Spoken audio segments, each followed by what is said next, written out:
சேப்பாக்கம் திருவள்ளிக்கணி தொகுதியில் திரு உதயநிதி போட்டிட்டார். அப்போ வந்து அந்த இடத்துல வந்து திருமதி குஷ்பு போட்டியிடா தான் இருந்துச்சு. அப்போ வந்து டக்குனு அவங்க 1000 விளக்குக்கு மாத்திட்டாங்க. குஷ்பு போட்டிட்டு இருந்தாங்கன்னா கடுமையான போட்டி வந்திருக்குங்கிறது எல்லாருக்கும். ஏன்னா அங்க வந்து சிறுபான்மை மக்கள் நிறைய இருக்கிறாங்க. அவங்க வந்து ஒரு சிறுபான்மை சமூகத்தை சேர்ந்தவனால அந்த ஃபர்ஸ்ட் சிம்பத்தி வந்து உள்ள வந்து நிற்கும், அவங்களுக்கு வந்து ஒரு அஃபிலியேஷன் வந்து நிற்கும்னு பார்த்தாங்க. அது மாதிரி மாறி. ஸோ வந்து அவங்க 1000 விளக்குல போட்டிட்டா வேற ரிசல்ட், அவங்க சேப்பாக்கத்துல போட்டிட்டா வேற ரிசல்ட். இதுதான் உங்களுக்கு பார்க்கணும். சைதை துரைசாமி குளத்தூர்ல போட்டிடுறார்.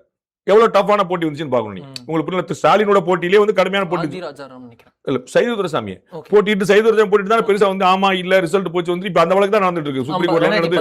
ஆமா இப்பதான் இப்ப வரைக்கும் சுப்ரீம் கோர்ட்ல அந்த வழக்கு தான் நடந்துட்டு இருக்கு. நான் ஜெயிச்சேன் நீ ஜெயிச்சேன் முதல் ரவுண்ட்ல வர ரவுண்ட் அவ்வளவு. அப்ப என்ன சைதை துரைசாமி வந்து போட்டிட்டாருன்னா திரு ஸ்டாலினே சேலஞ்ச் பண்ற இடத்துல நிக்கிறார். இப்ப இதான் நான் புரிந்து கொள்ள வேண்டியது.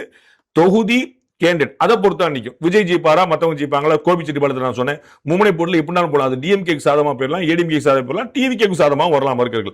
அப்போ ஒவ்வொரு தொகுதியிலுமே ஒரு ஆதரவு ஒரிஜினல் வந்து பயங்கரமா பிரிக்கலாம். அவர் வந்து எலெக்ஷன் பிளே வந்து கேம் நல்லா ஆடக்கூடியது. ஆனா அது வந்து யாருக்கு சாதமாங்கிற டிஎம்கேக்கு பாதகமா போயிட்டு ஏடிஎம்கே சாதமா வரலாம், ரிவர்ஸ் ஒர்க் பண்ணலாம், ரெண்டு பேரும் இப்படி சுட்டி இவர் கூட வரலாம். நம்ம அது மறுக்கலாம். அப்ப அது வந்து எவ்வளவு நம்பர் வருங்கிற சொல்ல முடியாது. பர்சன்டேஜ் 15 கிட்ட மினிமம் கேரண்டியா 15 வரும்னு நினைக்கிறேன். That is not going to help them in 26.